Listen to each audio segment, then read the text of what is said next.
Music entertainment.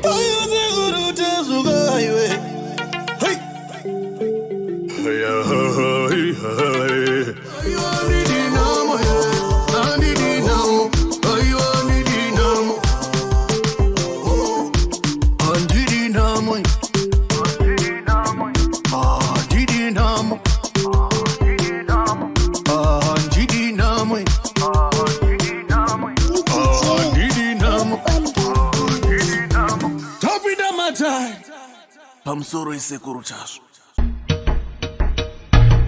Come to Raphael Signs, where we transform your everyday moments into extraordinary memories with our Bespoke mug printing services. Whether you are looking to immortalize a cherished photo, celebrate a special occasion, or promote your brand with a personal touch, our high-quality custom printed mugs are the perfect solution, which are ideal for gifts and corporate giveaways. Choose Raphael Signs for your mug printing needs. Call us now on the number on your screen for a free quotation, or visit us at 91 Livingston Avenue, corner 8th Street, Shilo Building, Harare, Zimbabwe.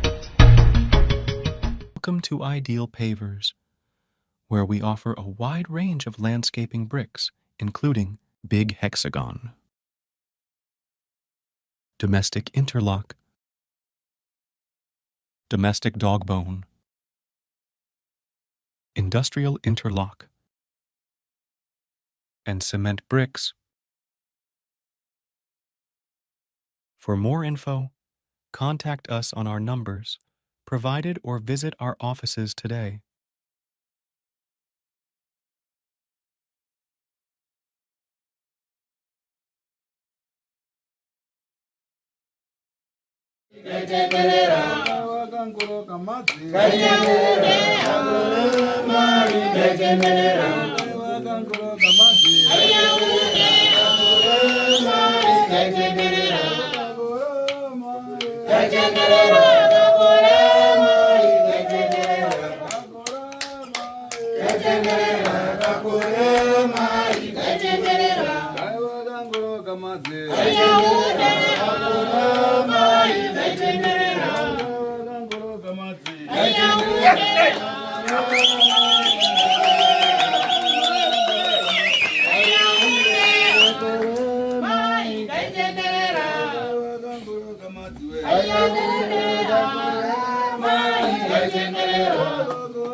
Munhu wese ngagare pasi.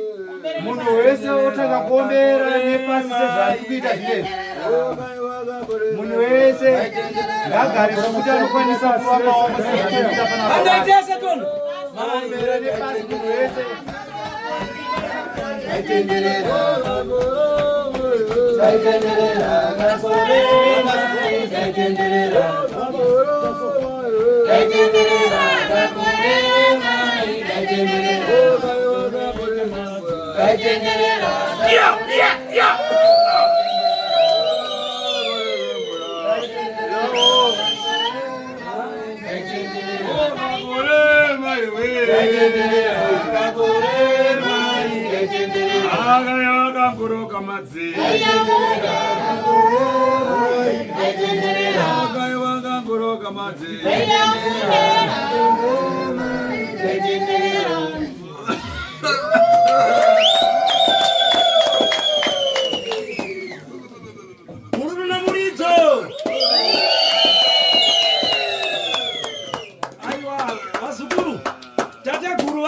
Kuti tivape mvura iwa gorona kuna kunaya mvura tinakuva panofunga ufambano yao chikafu mdhodha anakuva mvura inangoti ningosutawo imwe yauya aiwa mvura yekunoko ndoyo mapaipi inosangana nomasuweji kuti tipetate guru kwavabva nomwayo mutsime tinovapa balini tizovapa tiapa chokudya aiwa mvura tivapeba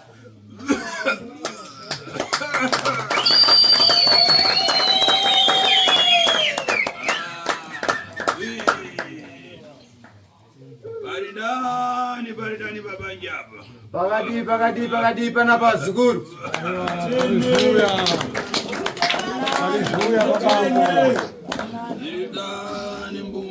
Dzakadi mhuri dzenyu. Dziri kungodaro sekuru mhuri idzi. Dzihwa takuwara nodzihwa. Mutsvugudu hauchaita musha. Misana iyi.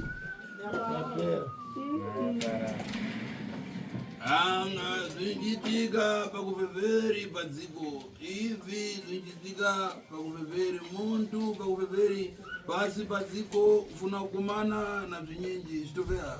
Zvanzi zvinowanika vazukuru musanyanye uchema zvinowanika pasi pezuva panapa. Pasi pezuva rimwe zuva unofara rimwe zuva unosuruvara.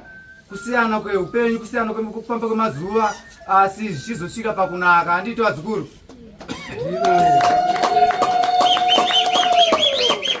Aka vachita kuinora pasho ndikumbutsa kare ndikaenda mutima ine aindiziva ndikarema muna mutare mashimo. Zvanzi muzukuru wasekuru zvawaita wafundisa sekuru kudhara vachiri kurarama vachiri nemoyo vanga vari murume murefu zvakanyanyisa. Idzi zvindudi ndaifumari atedheshi ndakara teni. Midzanga iyi vaibhema midzanga inosvika kana ku10 chaiyo muchitaura navo saizvezvi zvavari kuita izvi. Apa ndafara. Apa vafarisa vafara sekuru. Kubata kwandachita ndikati ndafumari teri. Kubata kwavaita sekuru vasati vadhodza so.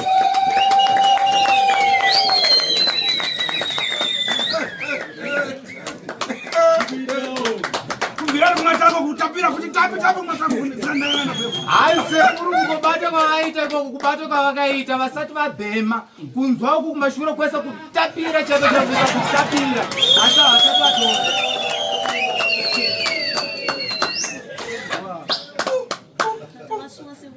Anga imwese kuyangana mukufunambo. Hanzi mese kutarisa kwamuri kuita ndikuona kunge muri kuyemura muri kudawo kai.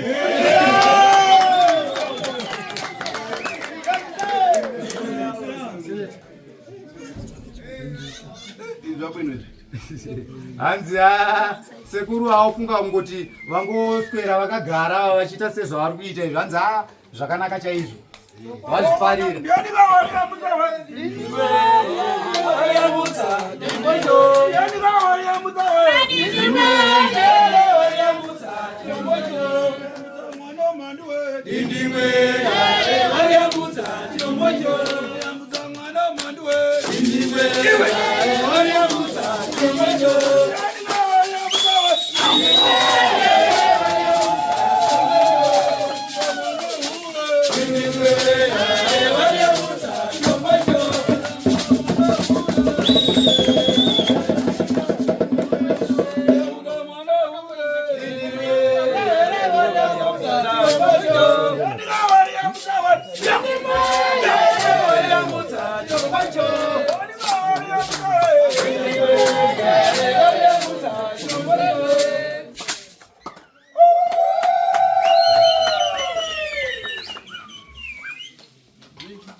Ndikati kare anango ambwerera pano aribe kundiyangana kana kundipeza. Izvi zvachitika lero zvichitika rini masiku ense izvi.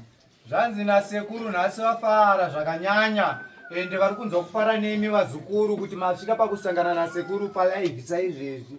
Sekuru havabude pachena saizvezvi. Sekuru kuti watosangana navo watobvisa mari waenda kumatare kwavo asi nhasi vafunga kuti vasangane nemi palive vazukuru.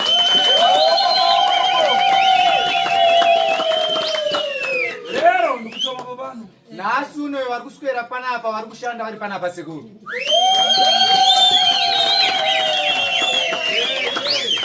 Ndikuna kukuyandizane kuti ine ndine mamuna nawe chimokandanda ine ndine nyabezi wambiri. Zvanzi ndoda kukuratidzai kuti ndiri mukuru wevakuru handizi tsika mutanda. Ndoda kukuudzai kuti muri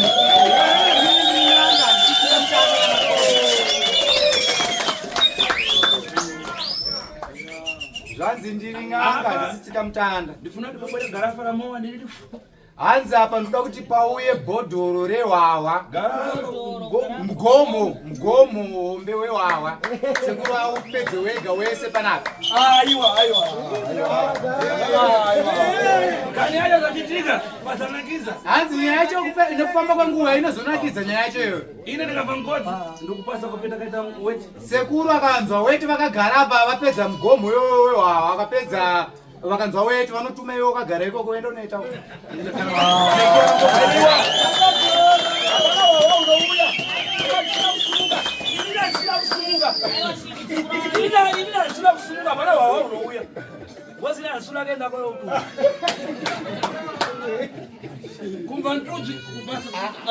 Sekuru kana kunzwa tichera vanhu vanotonga kutuma uenda toilet. Sekuru anoswera vakagara sezvavakaita.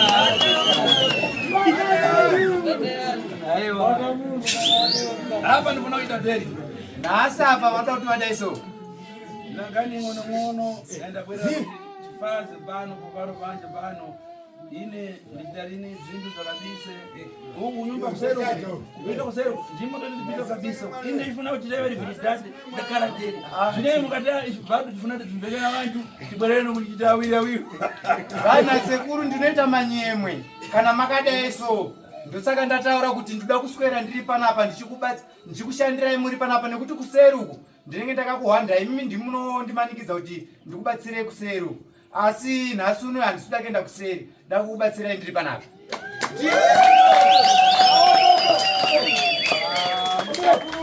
Sekuru vachakutuma iendesa kuenda kutoiletu.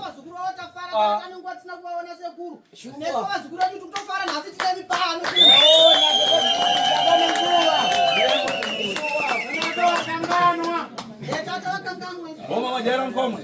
Hanzi mama jera kuona homwe yao cheta. Mama asu Ali kudada kuna masiku ndani. Hanzi sekuru aguma hanzi asi kutaura chokwadika. Imimi ndimutori pangu yakaoma mama mazuva zvishwa. Hanzi masekuru abheta anotovaonera mukati asi mimi.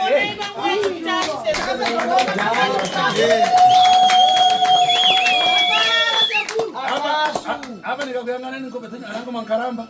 Hanzi apa ndakatokutarisa izvezvi. Vamwe ndakapedza kuone muchiri wadika apa matuchembera. Arango matenda. Hanzi vamwe zvazvigurani mavarwere. Tati. Mambo kutora sekuru. Zisalamu. Aba ndikufaza ndimona rabashi uya rakaraba. Ndamalizira kumuona pana masiku. Hanzi sekuru vari kunzwa kufara chaizvo vachiona murume akagara apa akatsika tumiti. Avo vanonzi vadandawa vakapedzisira kumuona pane nguva pane makore akawanda. Ndasa ndachena musoro. Hanzi wakadi muzukuru wangu. Ndosimba tasekuru. Murodano matengo. Makadi mumasango. Varandani anachigurire mgowa. Hanzi varisewa vamwe vese mugova kudandeko. Ai. Zvichitika. Hanzi aiwa zvinoitika muzukuru. Tembo na tembo ine zachi. Nguva nenguva ine zvayo zvinoitika muzukuru usanyanya kubatikana. Ukumva fara? Uri kunzwa here shoko uri kutaura nasekuru? Kani ichitika. Ine ndikakumbuka zvinhu zvakachitika kare. Hapa so ndikakuyangana ndimba opinangana kurira zvichitika. Zvanzi nasekuru ndakadaiso ndichikutarisai ndinenge ndichishungurudzika zvekuti ndinotanga kufunga nyaya dzekumashure. Zvavakamboita zvine zvavakasangana nazvo sekuru. Zvekuti vanosvika pakubatikana zvekuti kana misodzi inogona kungotanga kungobuda izvezvi. Vanenge vakufunga kumashure.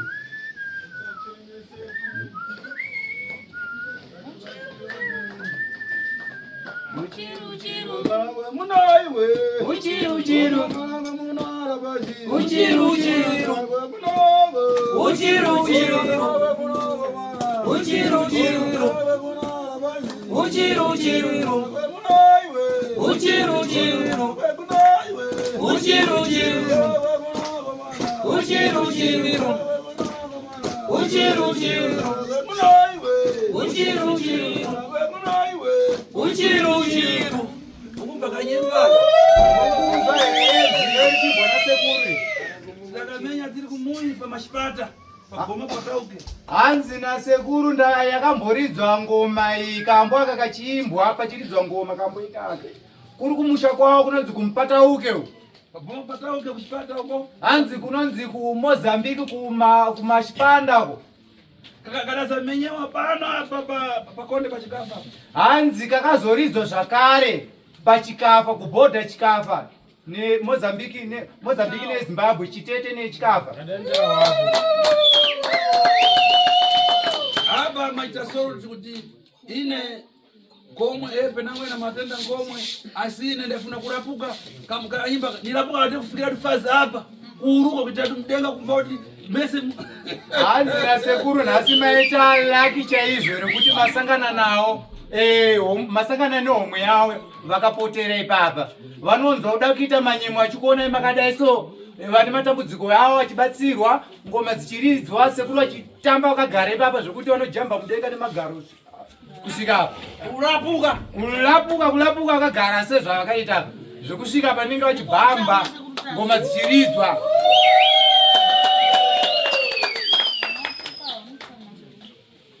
apa kana mwavati pai akabwera pamui arakaripa zvingachiti. Hanzi kana mimiwo makasvika pamba pana baba mungosvika baba vakatsamwa zvinoita kuti mawanakidza here kana mawatsamwisa unotsamwa baba. Kuona ine ndine Tatsu. Hanzi muri kuona ndinonzi sekuru Tatsu. Kani ichiteka pakugara Nyaya inoitika mukugara. anango zvinhu kuchitika zvazvifanira rini. Kune vamwe vanhu vakawanda chaizvo zvikuitika izvozvo zvamakagarira vamwe panapa vamwe vanhu havatombozvidi. Apa nachemero rabori vanhu Apa kuungana kwamakaita neuwandu hwenyu ndofunga muri kuzviona pane amboshedzwa here kuti ari kudiwa kuno kuna sekuru Tatsu kuti uya kuno kumuzukuru ndikubatsire. anambwera mega Handiti mauyawo nemoyo yenyu inoda kuti muyozobatsirwa handiti. zvino mukayang'ana anango akutukwana anango achitatani ine ndiri pefazi nazvo ine. Hanzi iwo katatukwana ine kutseka. hanzi ndinoshamisika makada kuona vamwe vanenge vawata kutaura vachitukwa homwe yasekuru vachituka sekuru asi sekuru vachitotarisa vanenge vachitokuonai vachitoseka zvenyu. Chinovamba muzira maso katsipende. Chinovamba muzira maso chigwaya. Chinovamba muzira maso katsipende. Chinovamba muzira maso katsipende. Chinovamba muzira maso katsipende. Chinovamba muzira maso. Indifani kuti murapuke. Hanzi tatekuda kumutambe takuti munzwe chete Uzane kuti inzwe ndaichasikaleka. hanzi pekukudzai kuti zvataita kudhara kuti kwainakidza sei.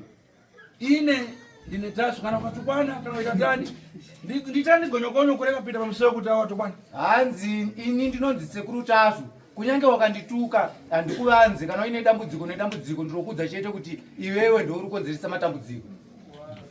Kana wakatuka hana basa newe. Apa ndifuna kukonza inangwa moda ndifuna kukonza. Apa sekuru wada kugadzira neumwe muto wada kugadzira nawo variyo vega vasingakudzei imi mazukuru.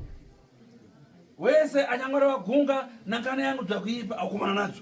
Hanzi wese Aipapo mpaone tapo. ipapo da kuti mutange kupatarisa kubva nhasi pamuri ipapa wese anenge achitaura nezvakaipa kuna sekuru pamuri ipapo muchange muchionana mega mega kuti anenge achiita sei. Kunyangwara kumui kwacho. Kunyange akataura ari kumba kwake Ini ndikaripo. sekuru anenge ariko iko kumba kwake. Ndabwera radhi ya Zimbabwe kuzatsudzura matenda kuzatsudzura vanhu vana mabvuto ndilibobwerera fovhoro penango ine makanana na ine ndipakiza katundu ate ndibwerere kumunyu. Sekuru akauya muno muZimbabwe munomu vachibva kuMozambique kwavo vachiyazobatsirana nemi vazukuru vanenge vachida kubatsirwa handiti. Asi kana makuzotuka sekuru makuzosangana nazvo pamunenge mugere ipapo kungave kumabasa kungave kumba pangave panapa murodhi kana makuzosangana nazvo muchachema zvakanyanya nekuti sekuru vakazvifunga havana chinovanetsa vanongotakura mushonga yavo vodzokera kumusha kwavo. Asi mimi munenge masara muine matambudziko muchasara muchivatsvaga muchasara muchichema hamene kumunozovatsvaga nenzira iyi. Hamusatsamwa kusvika ipapo tete. Chikora chidzai chipere. Ndinoona ine dai kutukwana kwa Ulaya dai ngomwe dafa Hanzi manje muri kuona pairi homwe apa kukura kusvika pairi apa ingadai kutuka kwaiuraya homwe iyo haitombosvika pakukura kusvika ipapa ingadai kafa kudhara. Komwe ndatukwana wanyinji Hanzi nokuti iyi homwe yakatukwa nevanhu vakawanda.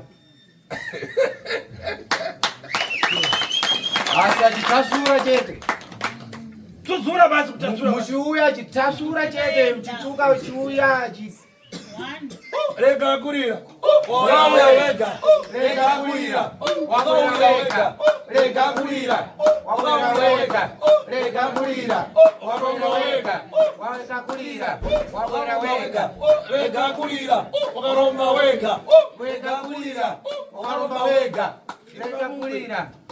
Para mundu munango wanufuna. Hanzi nzee munze ndipe nzeve pane munhu wandafunga wandikuda panapa.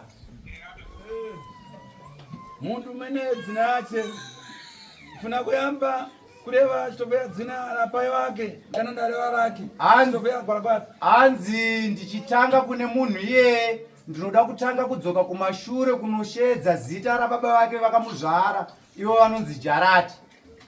Nduboni hanzi pane munhu ana baba vake vakamubereka vakafa nonzi Jarati era. Hanzi munhu iye achinzi Ndudzo. Ariko here munhu anonzi ana baba vake vakafa ainzi Jarati anonzi Ndudzo. Ndedza. Aiwa tashu anobata wega. Aiwa tashu anobata wega. Aiwa tashu anobata wega. Fendera bafupa. Hanzi ndedza uya padhuza. Chidani tari ndakumbuka chinyakare. Iwe zungurira ufura bodanga noko. Hanzi iwe tenderera otarisako obva wakotanga okotarisako. Iwe Adikira imwe. hanzi mira kada Siri tamaka wayenga ukabolesa siyenga. hanzi tanga utora glass manje utora glass. Koyo Hanya bhuzu wamaoko nemakumba.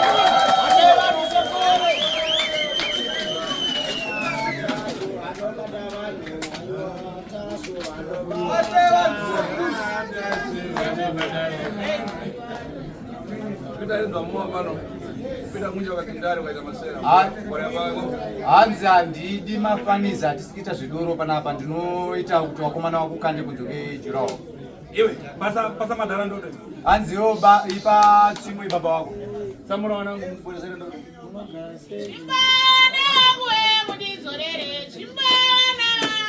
Ana mabeza uno.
Mwana wangu we moyo unodzimba onde, mwana wangu umwe unoti titi. Wana wangu we moyo unodzimba onde, wana wangu umwe unoti titi. Wana wangu we moyo unodzimba onde, wana wangu moyo unoti titi. Wana wangu we moyo unozimba honde wana wangu moyo unotititi wana wangu moyo unozimba honde wana wangu moyo unotititi wana wangu moyo unozimba honde wana wangu moyo unotititi wana wangu moyo unozimba honde wana wangu moyo unotititi wana wangu moyo unozimba honde wana wangu moyo unotititi wana wangu moyo unozimba honde wana wangu moyo unotititi wino hanzi notenda huyu Rapazi ngafendere pasokoro pamono hanzi mzukuru ngaswedere pamberi mbijani na ndode yake netsimbe yake hanzi omire papa baba ngaswedere kumberi uko dia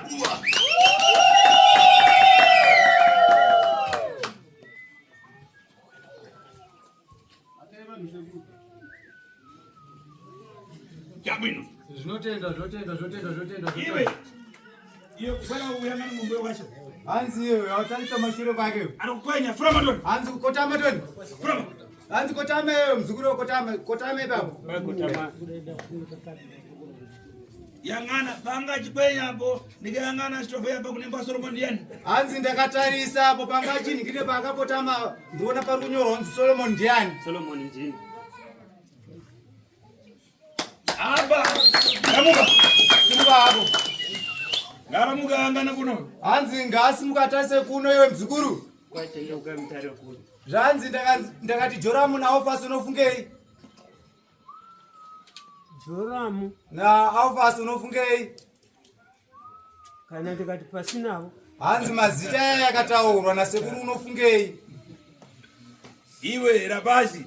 Hanzi iwe mkomana iwe mzukuru. Nkani anafuna kulewa pano inkani ya mbumba zako nkani ilichoka parifridade paspeja yanga nkani ya mbumba zako nikangana ule Rapazi alipakonde wamba nisimba nyimbo kuti wana wangu moyo unozimba hondo umono tititi. Hanzi manzo andichima moyo unozimba hondo. Wakumbuka zvintu zvaudachita kare apa kuyangana kuti mbumba zakusofera mavuto ukumba fanana kulewa. Hanzi unzwa shoko randiri kutaura kana ndichitaura kuti moyo unodzimba hondo wakufunga kumashure zvawakabata kumashure shure asi nhasi unoyo zvakutambudza mwana akamira uyo anonzi Ofasi.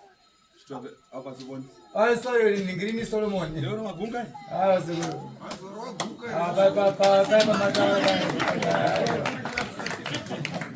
Aiwa arinzi guka hanzi une makuhwa saka sekuru kana achitaura nerudzi rwawo vanoti gunka wanyeba nkomana rumashurewe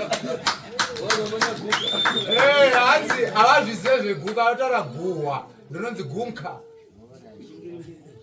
hani ndaita makuhwa ene ndegereo sekuru uyu hanzi uyu muzukuru akamira mangwara rapata njakuipa ungu mangwara masiye alipo manja make asiye eka nikayangana aitangati muntu aishogare zvintu zvakudzvina bziyati mati pana njuga panango makasa chanitani zvanzi ndichitarisa muzukuru akamira apa pane kumwe kushereketwa kwaakakurawo nako kwekuti akasirwa zvemadzinza asi ndichitarisa paagere ipapa ane zvake zvakaita kumashure-shureko zvakubata-bata mishonga yakabata-bata mheno zvinotambwa zviri kutaurwa izvi nasekuru. Hanzi une mukadzi here iwe muzukuru? Ndina vaviri. Vakadzi vaviri? Hanzi une vakadzi 2. Muntu aimbodzvina njuga ndikuona. Hanzi aimbotamba njuga ndiani? Ndini kare ndaitambapo. Waitamba njuga? Hanzi waitamba njuga? Udapata mangwara achani kupandana njuga? Hanzi wakabata mushonga wei nei uchitora mushonga wokuti uzvisimbise pakutamba njuga dzaunenge uchiita kwaunenge uchiita? Ndio mushonga ndangotora kupurasi pachimwe chidhara chainguva kupurasi. Chimudhara chaiva papurasi? Hanzi chimudhara ichi chaiva papurasi? Changoshanda kumapurasi. Hanzi chainzani chimudhara ichi chaishanda kumapurasi? Nguna. Ndio chainguluka kudara vari kunemera. Apa chiri kupori chirafisere? Hanzi apa chiri kupi ndikuona akafa akao? Apa chiyangana yoda pasawa mangwara ona mangwara yakuborera kumbumba uyu kana kayangana mukabudura muri bechintu. Hanzi tichita saone mushonga wenhasi une wakudzoka wakutambudza mhuri izvezvi mukomana akamira uyo haana kana simba mumba uyu. ini ndozva ndakangoziva kuizvozvo. Iwe uyu akupomborawo palibe. Hanzi uyu ari kugona kusangana nemukadzi here mumba uyo kana kuti haasi. Ndozvaanoreva kuti handigoni kusangana. Ubona ana magore murapashu. Hanzi muri kuona mukomana apa agere apa atone makore akawanda achinetseka. Chimboreva timvera pashi. Hanzi chimbotaurawo wega tone muzukuru. Sekuru zvavari kutaura ichokwadi. Ndakatanga kusungwa kusawa murume 2014 pandakaroora. Ndo pandakasungwa kusawa murume. Ndichiti ndikawanawo pamwe anondisunungura vagona kundisunungura ndogona kuti kana kuti 3 days. Zvodzoka futi ndosungika saizvozvo. Aibe kana kuita uputa kuti adamanga kuuputa iyai. Hanzi ana kana kuti akabudira mukadzi achienda kunoita chihure kuti akasungwa kuchihure. Zvichiramba zvakadaro kuri kwekutizve mudzimai wangu vakati mudzimai wawatora hatimudi. Ndisingazivi kuti wavaida wacho wakamira sei. Vaitaura vachidero namai vakuru sezvo vachitaura kuti vane vakadzi vaviri barika. Saka zvadaro saka ndakatozviona kuti ndo nyaya iripo bhozi. Vakatoti mudzimai wangu havamudi saka ndozvitoripo ende kutaura kudai. Mudzimai wangu ndakadomusiya kuSouth Africa ndichiuya kuno kuti ndizozama kugadzira dambudziko iroro. Apa ukarabona? Apa rugara. Ndobva kumwenezi kudhuze neBedbridge kumwenezi. Kochito ruboni. Basa unoshandira ndiri kuSouth Africa ndokwende ndichishanda kubasa asi handitokwanisizve kushanda bhozi basa racho handikwanisi kushanda nekuda kwokuti ndikashanda vanoziva kuti ndogadzirisa dambudziko. Saka handisiri kudokwanisa kushanda. Chero ndikawana basa racho rongopera chimubheni.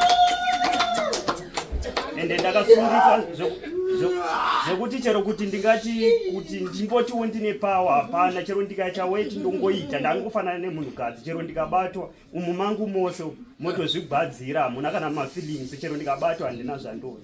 Uripe kana nyere. Hanzi hauna kana chaunonzwa kana ukaitwa seni mukadzi ukaonera mukadzi hapana. Ingani yako ndikakuipa. Nyaya yako muzukuru inonzwa tsitsi nyaya yakaipa chaizvo. Mundu adapata mangwara nguyu. Munhu akabata mushonga ndi baba wako. Iwe une makani? Une nharo here muzukuru? Ndiri kunyepa here kuti wakabata mushonga? Iwo mushonga ndakatamana makasi. Muzukuru ndisati ndawana. Ufuna utsudzura mwana. Muzukuru terera sekuru achitaura ndide. Zvanzi nasekuru wakasununguka kusunungura mwana here kana kuti uda kuti angogara akadai? Kuti asununguke saka tirizo ndauya uno naye kwakasekuru. Uda kuti asununguke. Okay, saka unomusunungura.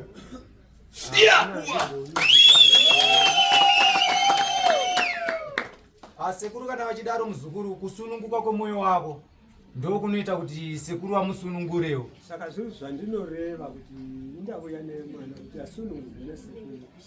Ndimandokosha kuti iwe ufuna kuti atsudzuke ione. Hani ndosaka ndiri kukubvunza kuti iwe uda kuti asunungurwe here kana kuti hausi kuda? Ndiri kuda kuti asunungurwe nezvamuchosi.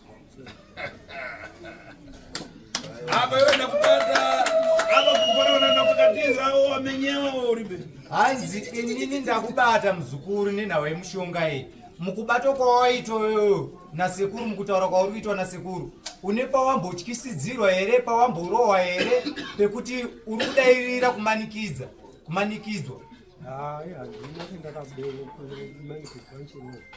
Wekumba Solomon madhara ati ndifuna kukutsudzura. Handiti uri kunzwa muzukuru Solomon hanzi nasekuru baba vabvuma kuti vauda kuti usunungurwe. Vari kukusunungura kuti usunungurwe. Ndiri kuzvinzwa asi kuti zvekuuya kuno takafamba kudare ramambo vakabatwa vakabvuma kuti ndizvo asi izvi ndobva vatiitawo kuchinosunungura mwana wedu. Tasvika zvekumba ndobva varamba vakati handizvizivi zvauri kutaura dare rakandimanikidza saka kuti havadombodi. Hanzi chitaura wega muzukuru zvekutaura nemwana. Hanzi une pawakamanikidzwa here kwamambo kuri kutaura nemwana?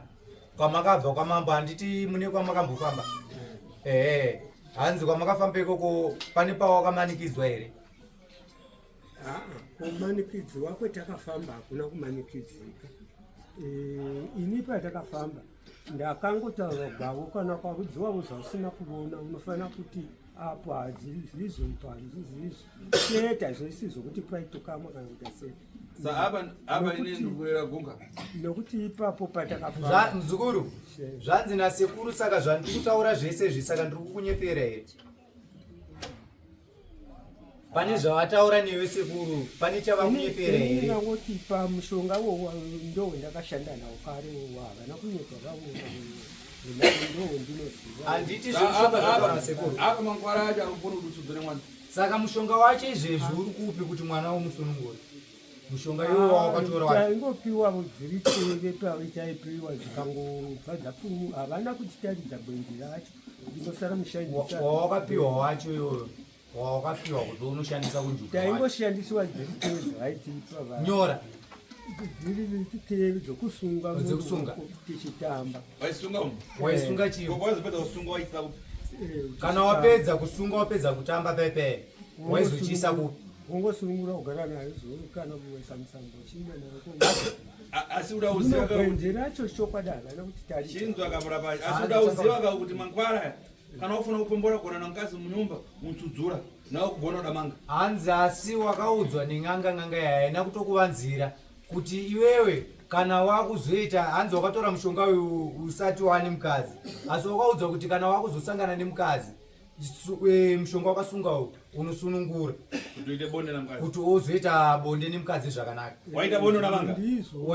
waita bonde wakasunga mitambo aya iwe waita bonde udamanga hanzi waita bonde wakasunga zaita uri ndakasunga zaita ndakasunga pamwere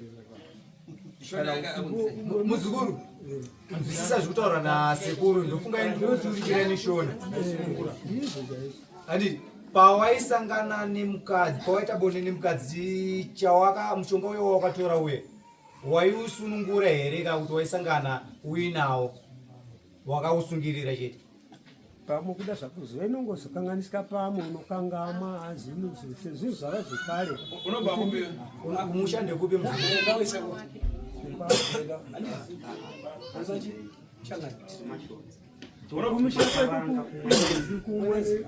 kwamurove kuchizumba kwamurove kuchizumba mambani murove mambo murove chizumba iri papa ndine sabhuku ani kwangu manjanga ndiwe sabhuku ayo ndiwe sabhuku ayo ndimamutaura kuti wamaitomira kuti dai kurinda kutonga hanzi ndimi masabhuku maitaurwa nasekuru chiri kuti wawawo ingadai kwakuru kwedu ndini sabhuku ingadai ndautonga kwedu zvina apa sabhuku wapati wazoita nani manje apa sabhuku apa mabato apa manje muchaita sei tatoti anokupata vese vese anokupata ari deri manja sekuru vacho manje havatarise vese vakubata sabhuku mabata munhu mukuru sabhuku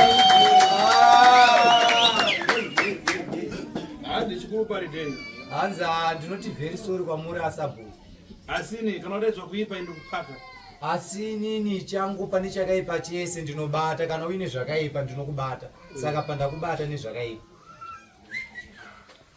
so and down vantu vafuna kuti vakonzewe rebridade kumui kwavo ndifuna kuti ini ndirambuke kuno tipinde kumui kaona vantu zvanzi nasekuru nhau yevazukuru inosiririsa inoda kuti igadzirwe nemazvo zvekuti sekuru vachatosimuka panapa vachitoenda mumusha mawavo unogadzira chivanhu mumusha mawavo vazukuru vasekuru pamusaroi ndisabhuku ava nyaya inofanira kusvika kwamambo nokusunga kwakaita mwana uyu hamuzoonawo zvinoita here zvevazukuru kwamambo titotora motika titoenda izvozvi kwamambo kusvika kwamambo sabhuku afana kudai mhaka mwana wake chai atadzikudzwawo mukadzi kunaka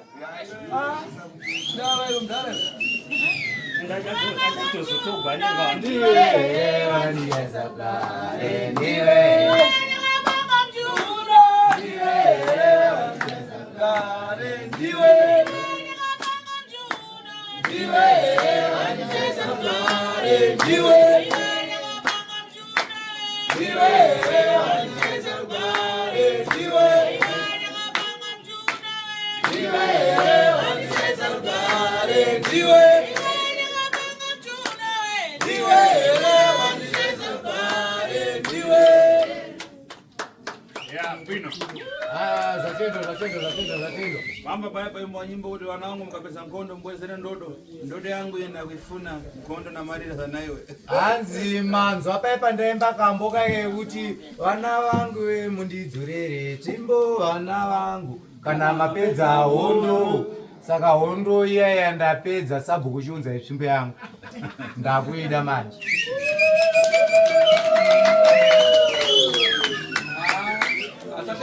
Unakufika kwa mambo kwacho sabu. Utolonze mwana munjuru. Abya mukatera abya. Mwana nasi anogadzirwa autotanga kubatsirwa anzo. Iwewe nakusera unogerewa. Iyo sabhuku uenda kusera unogerwa ane.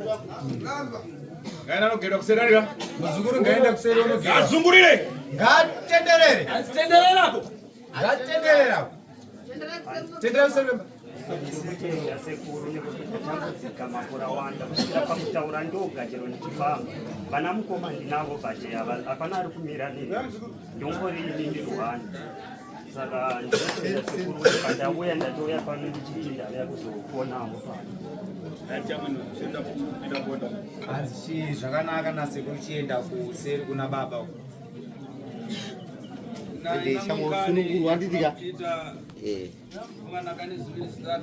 Welcome to Ideal Pavers, where we offer a wide range of landscaping bricks, including Big Hexagon, Domestic Interlock, Domestic Dogbone, Industrial Interlock, and Cement Bricks. For more info, contact us on our numbers provided or visit our offices today.